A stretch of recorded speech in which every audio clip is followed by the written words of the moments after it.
En bedre måte å gjøre det på enn å ro. Ro. Er dere med på det?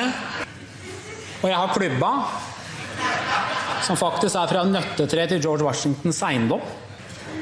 Første slaget kommer.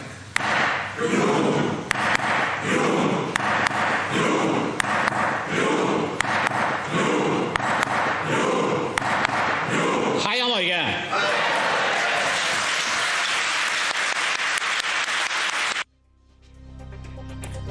Norway ആരാധകരുടെ വിഖ്യാതമായിട്ടുള്ള Viking raw അതാണ് ഇപ്പോൾ കണ്ടത്. പക്ഷേ ആ സ്ഥലം അത് നോർവേ പാർലമെന്റിന്റെ ഉള്ളിൽ ആണ് എന്നുള്ളത് മാത്രം. നോർവേ ടീമിന് ആ രാജ്യത്തെ പാർലമെന്റ് നൽകുന്ന പിന്തുണയാണ് കണ്ടത്. ആ പാർലമെന്റിന്റെ അധ്യക്ഷൻ ആ സഭാംഗങ്ങളോട് പറയുകയാണ്, നമ്മുടെ ടീം അവിടെ ലോകകപ്പിൽ കളിക്കുന്നു, അവർക്ക് നമ്മൾ ഒരു പിന്തുണ നൽകണ്ടേ, അവരത് അർഹിക്കുന്നില്ലേ, നമുക്കത് ചെയ്യാമെന്ന് പറഞ്ഞാണ് ആ വിഖ്യാതമായിട്ടുള്ള ശബ്ദത്തോടു കൂടി ആ വൈക്കിംഗ് റോ അവർ നടത്തിയത്. എന്താണെങ്കിലും ഈ കാഴ്ചയോടുകൂടി ഫുട്ബോളും ആരംഭിക്കുകയാണ്. സ്വാഗതം.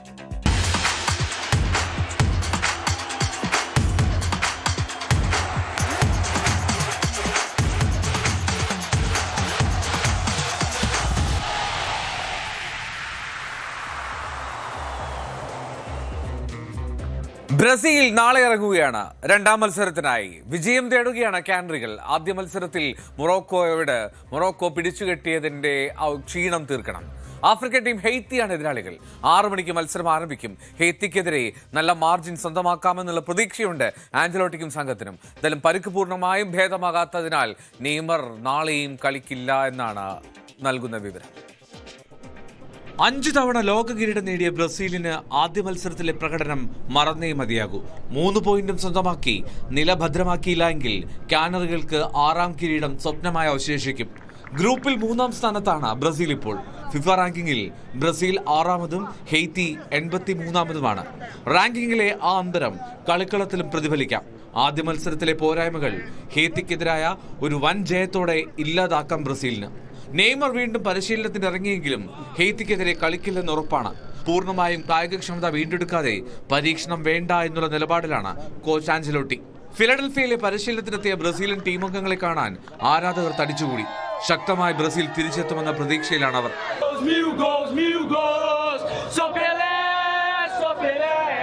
We always support the national team. That's our dream. Come here and at least get close to the players. And of course, the game is a big thing too. If we can do the game, it's awesome. But just be here, it's a dream to all of the people here. മുൻപ് ഇരു ടീമുകളും 3 തവണ നേർക്കുനേർ വന്നിട്ടുണ്ട്. 3 തവണയും ബ്രസീലിനൊപ്പമായിരുന്നു ജയം. 17 ഗോളുകളാണ് Brazil അടിച്ചുകയറ്റിയത്. വഴങ്ങിയത് 1 മാത്രം. 2016 കോപ്പ അമേരിക്കയിൽ 7-1 ബ്രസീൽ വിജയിച്ചു. അതിശക്തമായ തിരിച്ചുവരവ് കൊതിക്കുന്ന ബ്രസീൽ അതുപോലൊരു സ്കോർ കാർഡാകും സ്വപ്നം കാണുന്നത്. World cup desk, news 18. Neymar junior നാളത്തെ മത്സരത്തിലും കളിക്കില്ല എന്ന് പറയുമ്പോൾ എന്തുകൊണ്ടാണ് ബ്രസീൽ ആരാധകർക്ക് ഇദ്ദേഹത്തെ ഓർത്ത് ഇത്ര ആശങ്ക? നെയ്മർ അതൊരു അവിഭാജ്യ ഘടകമാണ്. എങ്ങനെ ക്രിസ്ത്യാനോ റൊണാൾഡോ പോർച്ചുഗലിന്, എങ്ങനെ ലയണൽ മെസ്സി അർജന്റീനയ്ക്ക്, നെയ്മറും അവർക്ക് വേണം. വിനീഷ്യസ് ജൂനിയറിന്റെ സാന്നിധ്യം ഉണ്ടെങ്കിൽ പോലും നെയ്മർ അതൊരു സാന്നിധ്യം കൊണ്ട് പ്രചോദനം നൽകുന്ന ഒരു ഊർജ്ജ സംഭരണിയാണ്. 34ാമത്തെ വയസ്സിലാണ് നെയ്മർ ഉള്ളത്. നെയ്മറുടെ ഈ 34ാമത്തെ വയസ്സിലും അയാൾക്ക് ഇനിയും ഒരു ലോകകപ്പ് കൂടി ശേഷിക്കുന്നുണ്ട് എന്ന് നമുക്ക് അനുമാനിക്കാം. ഏത് ലയണൽ മെസ്സിയെയും ക്രിസ്ത്യാനോ റൊണാൾഡോയും ഒക്കെ പറയുമ്പോൾ.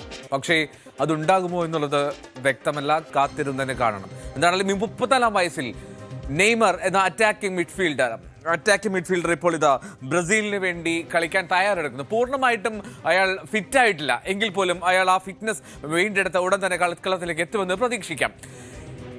നെയ്മർ എന്തുകൊണ്ട് സിഗ്നിഫിക്കൻ്റ് ആവുന്നു എന്നുള്ളത് അദ്ദേഹത്തിന്റെ കണക്കുകൾ, സ്റ്റാറ്റിസ്റ്റിക്സ് തന്നെയാണ് വ്യക്തമാക്കുക. നമുക്ക് നോക്കാം അദ്ദേഹത്തിന്റെ ഇന്റർനാഷണൽ കരിയർ. നെയ്മർ എന്ന അറ്റാക്കിംഗ് മിഡ്ഫീൽഡർ ബ്രസീലിന് വേണ്ടി കളിച്ചിട്ടുള്ളത് 128 മത്സരങ്ങളിലാണ്. 128 മത്സരങ്ങളിൽ അദ്ദേഹം നേടിയത് 79 ഗോളുകൾ. 128 മത്സരങ്ങൾ 79 ഗോളുകൾ എന്ന് പറയുമ്പോൾ നമുക്ക് ഊഹിക്കാം അത് ഏറ്റവും നല്ലൊരു പ്രകടനങ്ങളിലൊന്നാണ്. ഇനി അദ്ദേഹത്തിന്റെ അസിസ്റ്റുകളുടെ എണ്ണം നോക്കുക. അസിസ്റ്റുകളുടെ എണ്ണം അത് 59ആണ്. 79 ഗോളുകൾ അയാൾ അടിച്ചിട്ടുണ്ടെങ്കിൽ 59 തവണ അയാൾ ഗോൾ അടിപ്പിച്ചു. അതാണ് അദ്ദേഹത്തിന്റെ മിടുക്ക്. അത് തന്നെയാണ് ബ്രസീലിന് എന്തുകൊണ്ട് നെയ്മർ ഇമ്പോർട്ടന്റ് ആവുന്നു, പ്രാധാന്യത്തോടെ അവർ കണക്കാക്കുന്നു, ഉൾക്കൊള്ളാൻ ആഗ്രഹിക്കുന്നു എന്നുള്ളതിന്റെ ഉത്തരം. ഇനി ലോകകപ്പ് കരിയറിൽ ബ്രസീലിൽ നെയ്മർ എന്തായിരുന്നു സാഹചര്യം? 13 ലോകകപ്പ് മത്സരങ്ങളാണ് നെയ്മർ ഇതുവരെ കളിച്ചത്. ഈ 13 മത്സരങ്ങളിൽ നെയ്മറിന് 8 ഗോളുകൾ സ്കോർ ചെയ്യാൻ സാധിച്ചു. 13 മത്സരങ്ങളിൽ സ്കോർ ചെയ്തത് 8 തവണയാണ്.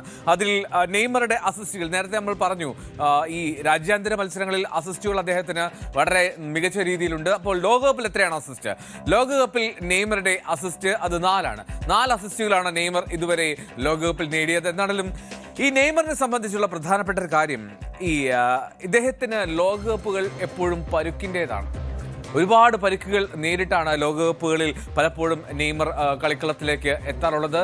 ഈ ഉദാഹരണം എടുത്താൽ 2014 ക്വാർട്ടറിൽ ആ കൊളംബിയക്കെതിരായിട്ടുള്ള മത്സരത്തിൽ നമ്മൾ ഓർക്കുന്നുണ്ടാകും, നടുവിന് സുനിക എന്ന കൊളംബിയൻ താരത്തിൻ്റെ കുത്തേറ്റ് അല്ലെങ്കിൽ ചവിട്ടേറ്റ് അയാൾ വീഴുന്നതും നട്ടലിന് പരിക്കേൽക്കുന്നതും. അത് 2014 ക്വാർട്ടറിലാണ് അദ്ദേഹത്തിന് ലോകകപ്പ് നഷ്ടമാകുന്നത്. പിന്നീട് ബ്രസീലിനുണ്ടായതൊക്കെ ബെലോ ഹൊറിസോണ്ടോയിലെ ദുരന്തമൊക്കെ ബ്രസീൽ ആരാധകരിൽ മറക്കില്ല. ഇനി 2022 എത്തിയപ്പോൾ 2 മത്സരങ്ങൾ നെയ്മർക്ക് നഷ്ടമായി. അത് ഈ ആംഗിളിലെ ഇഞ്ചറി ആയിരുന്നു. ആംഗിളിലെ ഇഞ്ചറിയെ തുടർന്ന് 2022 2 മത്സരങ്ങൾ നഷ്ടമാകുന്നു. ഈ തവണത്തെ ലോകകപ്പിൽ ആദ്യ മത്സരം നഷ്ടമായി, ഇതാ രണ്ടാമത്തെ മത്സരം നഷ്ടമാകുന്നു. ഇത്തവണ കാഫിലെ ഇഞ്ചുറിയാണ്. എന്താണെങ്കിലും ഈ പരിക്കുകൾ പലപ്പോഴും അയാളെ വിടാതെ പിന്തുടരുന്നു എന്നുള്ളതാണ് നെയ്മർ ആരാധകർക്ക് സങ്കടം നൽകുന്ന കാര്യം. ഉടൻ തന്നെ ഫിറ്റ്നസ് വീണ്ടെടുത്ത നെയ്മർ കളിക്കളത്തിലേക്ക് എത്തട്ടെ. കാരണം നെയ്മർ വളരെ ഇമ്പോർട്ടൻ്റ് ആണ്. നമ്മൾ കണ്ടിരിക്കുന്നവർക്കും അർജന്റീനയുടെയോ ബ്രസീലിൻ്റെ എന്നല്ല മറ്റു ടീമുകളുടെ ആരാധകർക്കും നെയ്മർ അതൊരു രസകരമായിട്ടുള്ള കാഴ്ചയാണ്. നെയ്മർ വളരെ വേഗത്തിൽ മടങ്ങിയെത്തട്ടെ എന്ന് ആശംസിക്കാം. ഇനി ഗ്രൂപ്പ് സിയിലെ മത്സരത്തിൽ സ്കോട്ട്ലൻഡ് മൊറോക്കോയാണ് മത്സരിക്കേണ്ടത്. അത് നാളെ അവർ ഏറ്റുമുട്ടുന്നുണ്ട്. ബ്രസീലിൻ്റെ മത്സരം രാവിലെ 6:00-ാണെങ്കിൽ ഗ്രൂപ്പ് സിയിൽ മൊറോക്കോയും സ്കോട്ട്ലൻഡും പുലർച്ചെ 3:30 നടക്കുന്ന മത്സരത്തിലാണ് ഏറ്റുമുട്ടാൻ പോകുന്നത്. ആദ്യ മത്സരത്തിൽ ബ്രസീലിനെ പിടിച്ചു കെട്ടിയതിൻ്റെ ആത്മവിശ്വാസമുണ്ടാകും മൊറോക്കോയ്ക്ക്. മറ്റടുത്ത ഹെയ്ത്തിയെ തോൽപ്പിച്ചാണ് സ്കോട്ട്ലൻഡ് എത്തുന്നത്. നിലവിൽ ഗ്രൂപ്പ് ചാമ്പ്യന്മാരെന്ന ലേബലോടുകൂടിയാണ് സ്കോട്ട്ലൻഡ് ഈ കളിക്കിറങ്ങുന്നത്. ഇനി ഗ്രൂപ്പ് ഡിയിലെ മത്സരത്തിലേക്ക് പോവുകയാണ്. അവിടെ USA-യും ഓസ്ട്രേലിയയും തുർക്കി പാരഗ്വേയുമാണ് നേരിടുന്നത്. ആദ്യ മത്സരം അത് ജയിച്ചതിന്റെ ആത്മവിശ്വാസത്തിലാണ് USA. ഒപ്പം ഓസ്ട്രേലിയ 2 ടീമുകളും ഓരോ ജയം വീതം സ്വന്തമാക്കി എത്തിയിരിക്കുന്നു. USA-യും ഓസ്ട്രേലിയയും ഏറ്റുമുട്ടുന്നത് 12:30-ക്കാണ് കിക്ക് ഓഫ്. ഇനി ഈ ബ്രസീലിന്റെ മത്സരശേഷം നമ്മൾ നേരിട്ട് കാണാൻ പോകുന്ന മത്സരം അത് തുർക്കി പരാഗ്വേയാണ് രാവിലെ 8:30-ക്ക്. തുർക്കിയും പരാഗ്വേയും ഏറ്റുമുട്ടുന്ന മത്സരം രാവിലെ 8:30-ക്കാണ്. എന്താണ് ലോക്കൌട്ട് പ്രതീക്ഷ നിലനിർത്താൻ ഈ 2 ടീമിനും ജയം അനിവാര്യമാണ്. അതുകൊണ്ട് ഈ തുർക്കിയും പരാഗ്വേയും വളരെ ആവേശത്തോടുകൂടി വളരെ നിർണായകമായി തന്നെ ഈ മത്സരം കാണുമെന്ന് പ്രതീക്ഷിക്കാം. എന്തായാലും ബ്രസീലിന്റെ മത്സരം നാളെ നടക്കാനിരിക്കുമ്പോൾ ബ്രസീലിന്റെ ആരാധകരൊക്കെ പ്രതീക്ഷയോടെ ഉറ്റുനോക്കുകയാണ് അവരുടെ ടീമിന്റെ പ്രകടനത്തിൽ. ഇനി പ്രിയപ്പെട്ട താരങ്ങളുടെയും ടീമുകളുടെയും ബാനറുകളും കട്ടൗട്ടുകളും ഒക്കെ കേരളത്തിന്റെ തെരുവുകളിൽ അങ്ങോളം ഇങ്ങോളം ഉള്ളത് നമുക്കറിയാം. ഇനി എറണാകുളം ജില്ലയിലെ ഒരു കാഴ്ച കാണാം. ചെല്ലാനം കണ്ടക്കടവിൽ കടൽ തീരമാണ്. ബ്രസീൽ താരം നെയ്മറുടെ ഒരു കൂറ്റൻ കട്ടൗട്ടാണ് അവിടെ ഉയർന്നത്. ചെല്ലാനം കണ്ടക്കടവിലെ ബ്രസീൽ ആരാധകർ ഏതാണ്ട് 1.5 ലക്ഷത്തിലധികം രൂപ മുടക്കിയാണ് നെയ്മറുടെ ഈ കട്ടൗട്ട് ഉയർത്തിയത്.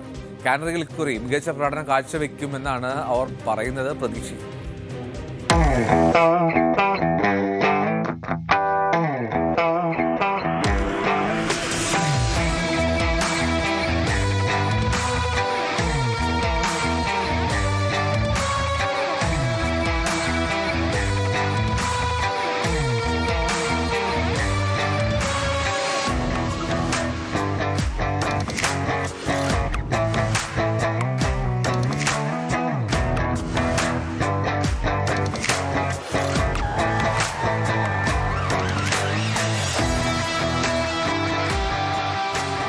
ലോകകപ്പ് ഫുട്ബോളിൻ്റെ ആവേശവും ആരവവും എല്ലാ ഭാഗത്തും ഒരേപോലെ തന്നെ മുഴങ്ങുകയാണ്. നമ്മൾ കൊച്ചിയിൽ ചെല്ലാനം മേഖലയിലേക്ക് വരുമ്പോഴുള്ള ആ ഭാഗത്താണുള്ളത്. ഇവിടെ ഒരു ആകർഷണം എന്ന് പറയുന്നത് ബ്രസീൽ ഫാൻസ് നിരന്ന ഇത് കൂറ്റൻ ഒരു വലിയ കട്ടൗട്ട് ഉണ്ടാക്കിയിരിക്കുകയാണ്.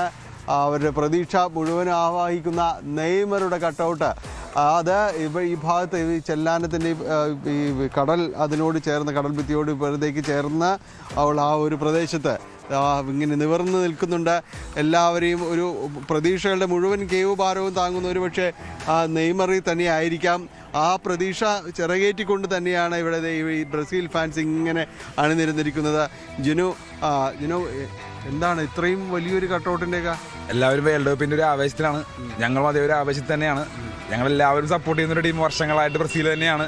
ഇപ്പോൾ ബ്രസീലിൻ്റെ ഒരു സൂപ്പർ താരം എന്ന നിലയിൽ, അതുപോലെ തന്നെ ഞങ്ങളെല്ലാവരും ആരാധിക്കുന്ന നെയ്മറിൻ്റെ അവസാന വേൾഡ് കപ്പ് ആണെന്നുള്ള രീതിയിൽ തന്നെ അദ്ദേഹം തന്നെ ഒരു ലാസ്റ്റ് ഡാൻസ് എന്നുള്ള രീതിയിൽ ഒരു പരാമർശം ഉള്ളതുകൊണ്ടാണ് ഞങ്ങൾ അങ്ങനെ പറഞ്ഞത്. അല്ലെങ്കിൽ തന്നെ ഞങ്ങൾക്ക് എല്ലാവർക്കും വളരെയധികം ആരാധനയും അതുപോലെ തന്നെ ഞങ്ങളെല്ലാവരും വളരെ ആവേശത്തോടു കൂടി കാത്തിരിക്കുന്ന അദ്ദേഹത്തിൻ്റെ കളി കാണാനാണ്. അപ്പോൾ തീർച്ചയായിട്ടും ഇവിടെ ഈ ഒരു ഭാഗത്ത്, പ്രത്യേകിച്ചും ഈ കണ്ടക്കടവ് എന്ന് പറഞ്ഞ ഭാഗത്ത് ഏറ്റവും കൂടുതൽ ആരാധകരുള്ളത് ബ്രസീലിന് തന്നെയാണ്.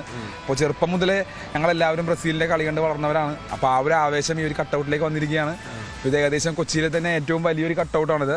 50 അടിയാണ് ഞങ്ങളിതിന് വേണ്ടി ഞങ്ങൾ ഇവിടെ നിർമ്മിച്ചിരിക്കുന്നത്. അപ്പോൾ ഒരാഴ്ച 1.5 ആഴ്ചത്തോളം എല്ലാവരുടെയും കഷ്ടപ്പാടും പരിശ്രമം എല്ലാം ഉണ്ട്.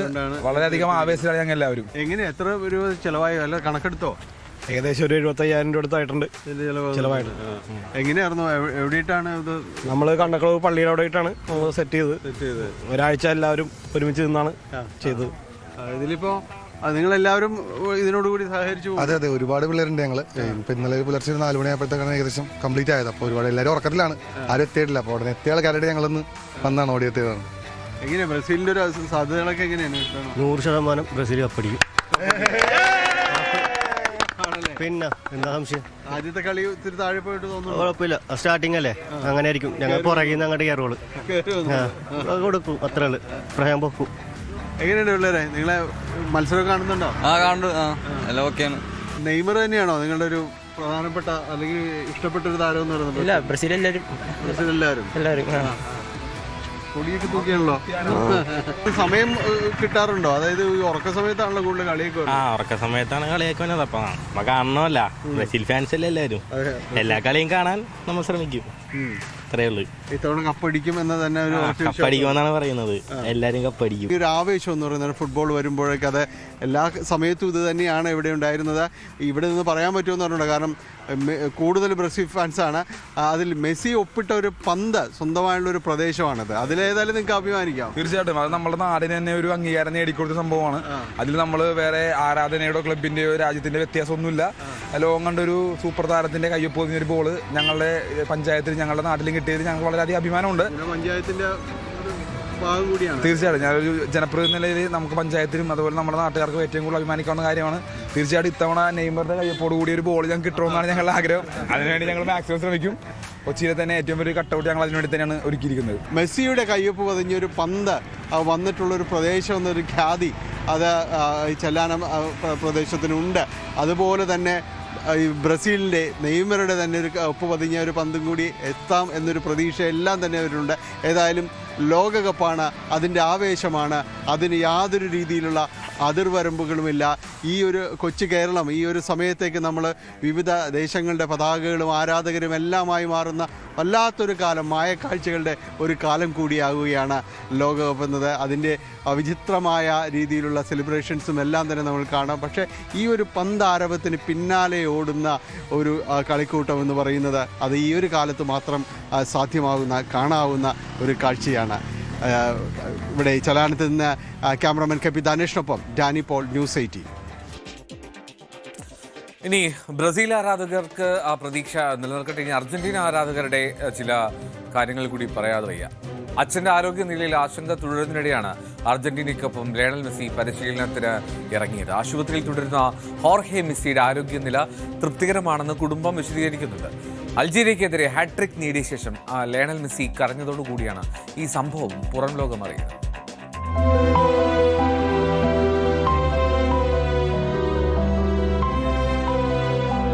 ആ കണ്ണീരിന് കാരണം ഹാട്രിക് നേടിയതിലെ ആനന്ദമല്ലെന്ന് തിരിച്ചറിഞ്ഞത് മുതൽ മെസ്സിയുടെ അച്ഛന്റെ ആരോഗ്യ വിവരം തേടുകയാണ് ലോകമെമ്പാടുമുള്ള ആരാധകർ. ഹൃദയത്തെയും രക്തക്കുഴലുകളെയും ബാധിക്കുന്ന ഗുരുതര രോഗവുമായി ചികിത്സയിലാണ് പിതാവ് ഹോർഹെ മെസ്സി. അച്ഛനെക്കുറിച്ചുള്ള ആശങ്കയോടെയാണ് മെസ്സി ലോകവേദിയിൽ തുടരുന്നത്. ഫിലഡൽഫിയയിൽ ടീം പരിശീലനം നടത്തിയപ്പോൾ മെസ്സിയും പൂർണ്ണമായി പങ്കെടുത്തു. മെസ്സിയുടെ മാനസിക നില മനസ്സിലാക്കി അങ്ങേയറ്റം കരുതലോടെയാണ് ടീമംഗങ്ങളും മാനേജ്മെന്റും ഇടപെടുന്നത്. അച്ഛനുമായി ഊഷ്മള ബന്ധമാണ് മെസ്സിക്ക്. റൊസാരിയോയിലെ സ്റ്റീൽ ഫാക്ടറിയിൽ ഫോർമാനായിരുന്ന ഹോർഹെയാണ് മകനു വേണ്ടി ആത്മാർപ്പണത്തോടെ പരിശ്രമിച്ചത്. ഏകദേശം $200 കോടി ആസ്തിയുള്ള മെസ്സി സാമ്പത്തിക കാര്യങ്ങൾ പൂർണ്ണമായും അച്ഛനെ ഏൽപ്പിച്ചിട്ടുണ്ട്. എന്നും സുഹൃത്തിനെ പോലെ ഒപ്പമുള്ള ഹോർഹെയുടെ അസുഖം മെസ്സി എന്ന മനുഷ്യനെയും കളിക്കാരനെയും ഒരേപോലെ ബാധിച്ചേക്കാം. he's a professional, but at the end of the day, he's a human being. And when you have a family member that is, it will happen to you, to me, to anyone on your job. It might affect you. I'm not sure what's going to happen. He was, as he was saying, his teammates were supporting him. The staff, the members were supporting him, and they were with him. So hopefully, no. ലോകകപ്പിൽ ആവേശമായി Messi പടരുമ്പോൾ ലോകം മുഴുവനുള്ള Messi ആരാധകരും ഹോർഹയ്ക്ക് വേണ്ടി പ്രാർത്ഥിക്കുന്നുണ്ട്. Medical മേൽനോട്ടത്തിലാണെന്നും ആരോഗ്യനിലയിൽ പുരോഗതി പ്രകടമാക്കുന്നുണ്ട് എന്നുമാണ് കുടുംബം അറിയിക്കുന്നത്. തിങ്കളാഴ്ച ഓസ്ട്രേലിയക്കെതിരെയാണ് അർജന്റീനയുടെ അടുത്ത മത്സരം. World cup desk news 18. ഈ ലോകകപ്പിന് ശേഷം രാജ്യാന്തര ഫുട്ബോളിൽ നിന്ന് വീണ്ടും വിരമിക്കുമെന്നാണ് German goal keeper Manuel Neuer പറയുന്നത്. ഈ ടൂർണമെന്റിനായി മാത്രം ടീമിലേക്ക് മടങ്ങിയെത്തിയതാണ്. 2024 വിരമിച്ചത് വ്യക്തമായ കാരണങ്ങളോട് കൂടിയായിരുന്നു. തന്നെ സംബന്ധിച്ചിടത്തോളം അതൊരു ശരിയായ തീരുമാനമായിരുന്നു. വീണ്ടും ഇവിടെ എത്താൻ കഴിഞ്ഞത് ഒരു വലിയ ഭാഗ്യമാണെന്ന് നോയർ പറഞ്ഞു.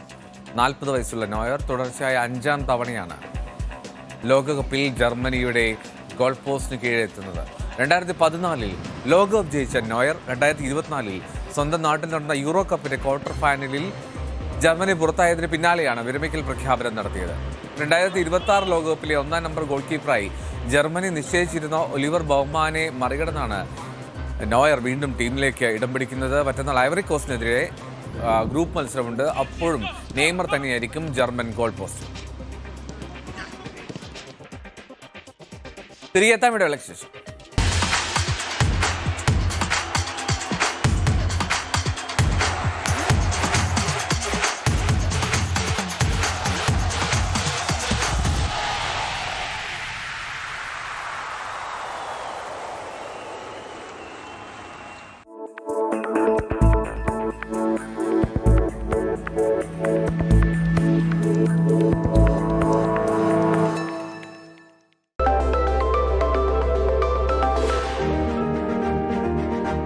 ഇക്വിറ്റിയിൽ ഇൻവെസ്റ്റ് ചെയ്യുമെന്ന് പറഞ്ഞാൽ അദ്ദേഹം നമ്മുടെ ഇന്ത്യയുടെ ഇക്വിറ്റി ക്യാപിറ്റൽ മാർക്കറ്റിലാണ് ഇൻവെസ്റ്റ് ചെയ്യുന്നത്. അത് ഇൻഡയറക്ട്ലി ഓരോ കമ്പനിയുടെ ഗ്രോത്ത് സ്റ്റോറിയിലാണ് ഇൻവെസ്റ്റ് ചെയ്യുന്നത്. Over A longer period of ടൈമിൽ ഒരു കൂടുതൽ കാലഘട്ടം ഉണ്ടെങ്കിൽ വൊളാറ്റിലിറ്റി ഉണ്ടെങ്കിൽ പോലും ഈ ഇദ്ദേഹത്തിൻ്റെ ഇൻവെസ്റ്റ്മെൻറ്റ് മൾട്ടിപ്ലൈ ചെയ്യുക അല്ലെങ്കിൽ അത് കോമ്പൗണ്ട് ചെയ്ത് ഒരു നല്ല റിട്ടേൺ അദ്ദേഹത്തിന് കൊടുക്കും. അതൊന്ന്. 2, ഇൻഫ്ലേഷനെ ബീറ്റ് ചെയ്യാൻ പറ്റുന്ന റിട്ടേൺ ഇക്വിറ്റിക്കാണ് പ്രൊവൈഡ് ചെയ്യാൻ പറ്റുന്നത്.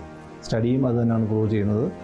കഴിഞ്ഞ 20 വർഷത്തെ മാർക്കറ്റിൻ്റെ ഗ്രോത്ത് സ്റ്റഡി നോക്കിക്കഴിഞ്ഞ് കഴിഞ്ഞാൽ on an average around 10 to 12% return കൊടുത്തിട്ടുണ്ട് വിത്ത് വൊളാറ്റിലിറ്റി. മ്യൂച്വൽ ഫണ്ട് നിക്ഷേപങ്ങൾ വിപണിയിലെ ലാഭനഷ്ട സാധ്യതകൾക്ക് വിധേയമാണ്. സ്കീമുമായി ബന്ധപ്പെട്ട എല്ലാ രേഖകളും ശ്രദ്ധിച്ചു വായിക്കുക.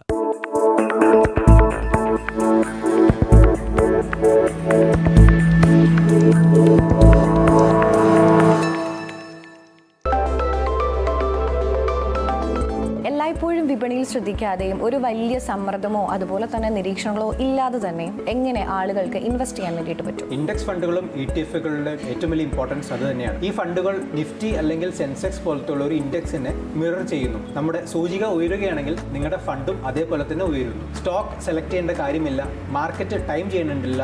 ഈ ഇൻഡെക്സിനെ അതേപോലെ തന്നെ പ്രതിഫലിക്കുന്നു, അത്രമാത്രം. ഇക്വിറ്റി എക്സ്പോഷർ ആഗ്രഹിക്കുന്ന എന്നാൽ ഒരു പെർട്ടിക്കുലർ സ്റ്റോക്കിൽ റിസർച്ച് ചെയ്യാനായിട്ടുള്ള സമയമോ സാവകാശമോ ഇല്ലാത്ത ഒരു നിക്ഷേപകന് പാസീവ് ഫണ്ട്സ് ആണ് ഏറ്റവും ബെറ്റർ. ഇപ്പോൾ ഇന്ത്യ ഗ്രോത്ത് സ്റ്റോറി എന്നൊക്കെ കേട്ടിട്ടുണ്ടല്ലോ. കംപ്ലീറ്റ് ആയിട്ടുള്ള മാർക്കറ്റിൽ ഇൻവെസ്റ്റ് ചെയ്യാൻ, വളരെ സെൽഫ് ഡിസിപ്ലിനോടെ ഇൻവെസ്റ്റ് ചെയ്യാൻ ഇതുപോലത്തുള്ള ഇൻഡെക്സ് ഫണ്ടാണ് ഏറ്റവും നല്ല മാർഗം. ഇന്ത്യയുടെ ദീർഘകാല വളർച്ചയിൽ വിശ്വാസമുള്ള എന്നാൽ നിക്ഷേപത്തിനായി അധികം അധ്വാനിക്കാൻ ആഗ്രഹിക്കാത്ത ആളുകൾക്ക് വേണ്ടി മിടുക്കമായ ലളിതമായ ഒരു വഴിയാണ് ഇൻഡെക്സ് ഫണ്ടുകൾ. മ്യൂച്വൽ ഫണ്ട് നിക്ഷേപങ്ങൾ വിപണിയിലെ ലാഭനഷ്ട സാധ്യതകൾക്ക് വിധേയമാണ്. സ്കീമുമായി ബന്ധപ്പെട്ട എല്ലാ രേഖകളും ശ്രദ്ധിച്ചു വായിക്കുക.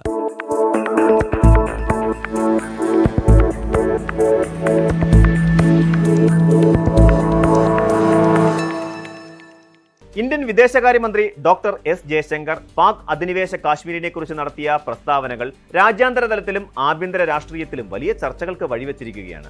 പാകിസ്ഥാൻ അനധികൃതമായി കൈവശപ്പെടുത്തിയിരിക്കുന്ന കാശ്മീർ പ്രദേശങ്ങൾ ഇന്ത്യയുടെ അവിഭാജ്യ ഘടകമാണെന്നും ഭാവിയിൽ ഈ പ്രദേശങ്ങൾക്ക് മേൽ ഇന്ത്യക്ക് പൂർണ്ണമായ ഭൗതിക നിയന്ത്രണം ലഭിക്കുമെന്നുമുള്ള അദ്ദേഹത്തിന്റെ വാക്കുകൾ വെറുമൊരു രാഷ്ട്രീയ പ്രസ്താവനയായി മാത്രം കാണാനാകില്ല. മറിച്ച് പതിറ്റാണ്ടുകളായി ഇന്ത്യ കാത്തുസൂക്ഷിക്കുന്ന ഒരു ഭരണഘടനാപരമായ പ്രതിബദ്ധതയുടെയും മാറുന്ന നയതന്ത്ര സമീപനത്തിന്റെയും ശക്തമായ പ്രതിഫലനമാണിത്. അതിർത്തിയിലെ കടന്നുകയറ്റങ്ങളോടും പാകിസ്ഥാൻ നടത്തുന്ന നിയമവിരുദ്ധ ഭരണഘടനാ തിരുത്തലുകളോടും ഇനിയും മൃദുവായ സമീപനമില്ലെന്ന കൃത്യമായ സന്ദേശമാണ് ഇതിലൂടെ നൽകുന്നത്. ഗിൽജിത്ത് ബാൾട്ടിസ്ഥാനിലെ പാക് ഇടപെടലുകൾക്കും അവിടെ തെരഞ്ഞെടുപ്പ് നടത്താനുള്ള നീക്കങ്ങൾക്കുമെതിരെ ഇന്ത്യ ശക്തമായ പ്രതിഷേധം രേഖപ്പെടുത്തുമ്പോൾ കേവലം ഭൂപടത്തിലെ അതിർത്തികൾക്കപ്പുറം ഇന്ത്യയുടെ പരമാധികാരത്തിന്റെയും ദേശീയ സുരക്ഷയുടെയും വിശാലമായ അർത്ഥതലങ്ങളാണ് ഇവിടെ അനാവരണം ചെയ്യപ്പെടുന്നത്. സ്വന്തം അവകാശങ്ങളെക്കുറിച്ച് ഉറക്കെ സംസാരിക്കാൻ രാജ്യം ഇപ്പോൾ മടിക്കുന്നില്ല എന്നതിന്റെ ഏറ്റവും വലിയ തെളിവാണിത്. ചരിത്ര പശ്ചാത്തലവും ഭരണഘടനാപരമായ നിലപാടും വിശദമായി പരിശോധിക്കുമ്പോൾ പാക് അധിനിവേശ കാശ്മീർ എന്ന വിഷയം ഇന്ത്യയെ സംബന്ധിച്ചിടത്തോളം ഒരിക്കലും ഒരു തർക്ക പ്രദേശമല്ല എന്ന് നിസ്സംശയം മനസ്സിലാക്കാൻ സാധിക്കും. 1947 അന്നത്തെ ജമ്മു കാശ്മീർ ഭരണാധികാരിയായിരുന്ന മഹാരാജ ഹരിസിംഗ് ലേനക്കരാർ വഴി ഇന്ത്യയോട് പൂർണ്ണമായും ചേരാൻ തീരുമാനിച്ചതോടെ ജമ്മു കാശ്മീരിന്റെ മുഴുവൻ പ്രദേശങ്ങളും ഇന്ത്യയുടെ ഭാഗമായി മാറി. ഇത് തികച്ചും നിയമപരമായ ഒരു പ്രക്രിയയായിരുന്നു. എന്നാൽ സ്വാതന്ത്ര്യലബ്ധിയുടെ തൊട്ടു പിന്നാലെ പാകിസ്ഥാൻ സൈന്യത്തിന്റെയും അവരുടെ പിന്തുണയുള്ള ഗോത്രവർഗ്ഗക്കാരുടെയും നേതൃത്വത്തിൽ നടന്ന അധിനിവേശത്തിലൂടെ കാശ്മീരിന്റെ ഒരു വലിയ ഭാഗം അവർ അനധികൃതമായി പിടിച്ചെടുക്കുകയായിരുന്നു. ഐക്യരാഷ്ട്രസഭയുടെ ഇടപെടലുകൾ ഉണ്ടായപ്പോൾ പാകിസ്ഥാൻ തങ്ങളുടെ സൈന്യത്തെ പൂർണ്ണമായും പിൻവലിക്കണമെന്നതായിരുന്നു ആദ്യത്തെ ഉപാധി. എന്നാൽ പാകിസ്ഥാൻ ഇതൊരിക്കലും പാലിച്ചിട്ടില്ല. ഈ അനധികൃത അധിനിവേശ പ്രദേശമാണ് ഇന്ന് പാക് അധിനിവേശ കാശ്മീർ എന്നും ഗിൽജിത്ത് ബാൾട്ടിസ്ഥാൻ എന്നും അറിയപ്പെടുന്നത്. 1994 ഇന്ത്യൻ പാർലമെന്റ് ഐക്യകണ്ഠേന പാസാക്കിയ പ്രമേയം ഈ വിഷയത്തിലെ ഇന്ത്യയുടെ എക്കാലത്തെയും വലിയ ഭരണഘടനാപരമായ ഉറപ്പാണ്.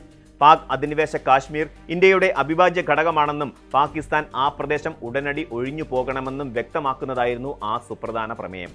വർഷങ്ങൾ കടന്നുപോയിട്ടും ഈ നിലപാടിൽ ഇന്ത്യ ഒരു മാറ്റവും വരുത്തിയിട്ടില്ല എന്ന് മാത്രമല്ല, തങ്ങളുടെ അവകാശം ഒരു കാലത്തും അടിയറവ് വെക്കില്ലെന്ന് ആവർത്തിച്ച് വ്യക്തമാക്കുകയും ചെയ്തു. ഇന്ത്യയുടെ നയതന്ത്ര സമീപനത്തിലെ വലിയ മാറ്റങ്ങളാണ് ഡോക്ടർ എസ് ജയശങ്കറിന്റെയും ഇന്ത്യൻ ഭരണകൂടത്തിന്റെയും വാക്കുകളിലൂടെ ലോകം കേൾക്കുന്നത്. മുൻകാലങ്ങളിൽ പാകിസ്ഥാനുമായുള്ള ചർച്ചകളിൽ കാശ്മീർ ഒരു വിഷയമായി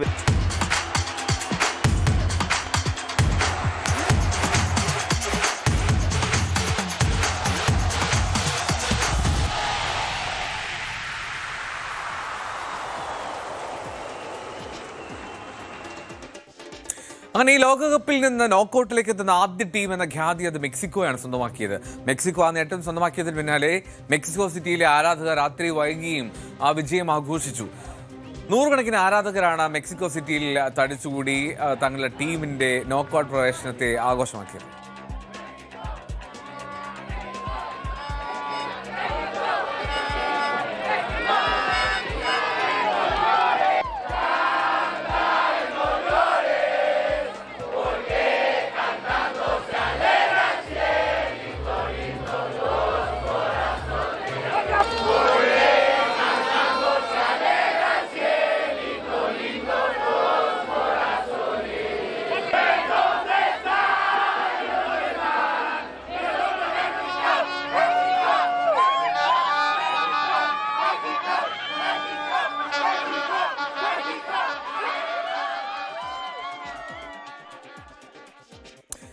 ഇനി ബോസ്റ്റണിലെ ബാർ ഉടമകൾ സ്കോട്ട്ലൻഡ് ആരാധകരെ കാത്തിരിക്കുകയാണ്.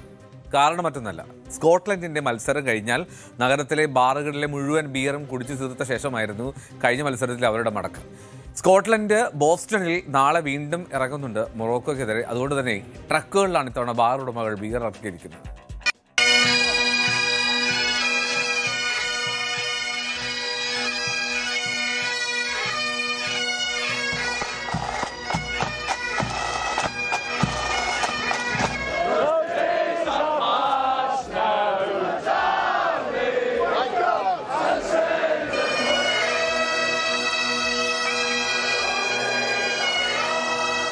ലോകവേദിയിൽ എപ്പോഴും സ്കോട്ട്ലൻഡ് ആരാധകർ വേറിട്ട് നിൽക്കും. ബാൻഡ് മേളത്തിന്റെ അകമ്പടിയിൽ കൂട്ടമായി എത്തുന്ന ടാർട്ടൻ ആർമിയെ കണ്ടിരിക്കാൻ തന്നെ ഹരമാണ്.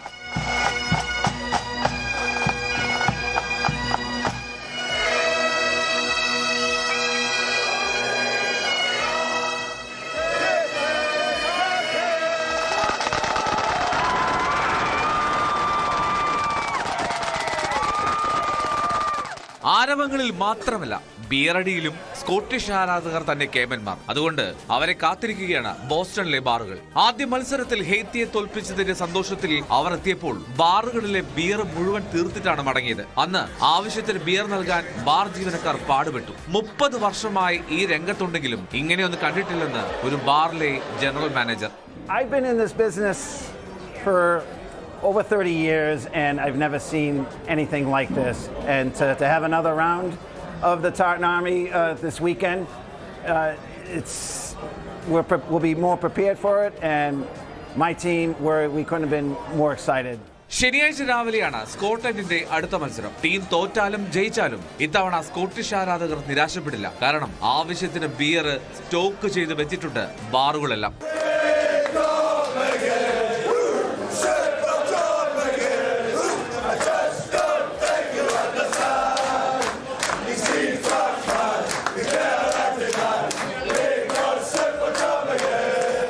World cup desk, news 18.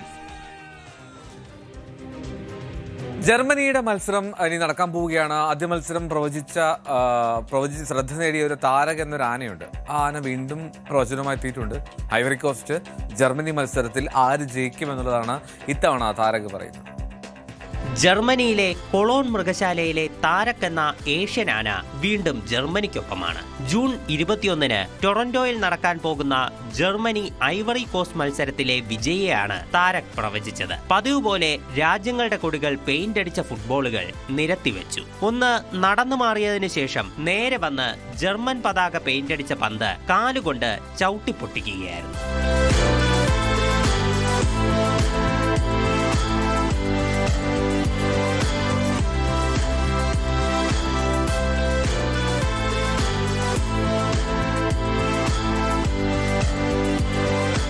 ആദ്യം കണ്ടില്ലെന്ന് നടിച്ചു പോയെങ്കിലും പിന്നീട് വന്ന് ജർമ്മനിയുടെ പന്തിൽ തൊട്ടപ്പോഴാണ് തങ്ങൾക്ക് ആശ്വാസമായതെന്ന് മൃഗശാല ജീവനക്കാരൻ ഒലിവർ പറയുന്നു. എന്തായാലും ജർമ്മനിയുടെ ആദ്യ മത്സരം കൃത്യമായി പ്രവചിച്ചതിനാൽ ഈ മത്സരം കൂടി ശരിയായാൽ താരക് ശ്രദ്ധേയനായി മാറുമെന്നാണ് മൃഗശാല ജീവനക്കാരുടെ പ്രതീക്ഷ. World cup desk, news 18. ഇപ്പോൾ ബ്രസീലിന്റെ മത്സരമാണ് വരാൻ പോകുന്നത്. ബ്രസീൽ ആരാധകർ ആവേശത്തിലാണ്. ഇന്ത്യൻ സമയം രാവിലെ 6 മണിക്ക് ബ്രസീൽ മത്സരം ആരംഭിക്കും. നമുക്കും കാത്തിരിക്കാം. ബ്രസീൽ നല്ലൊരു ജയം സ്വന്തമാക്കും എന്നുള്ള പ്രതീക്ഷയോടുകൂടി ഫുട്ബോൾ അവസാനിപ്പിക്കുന്നു. നമസ്കാരം.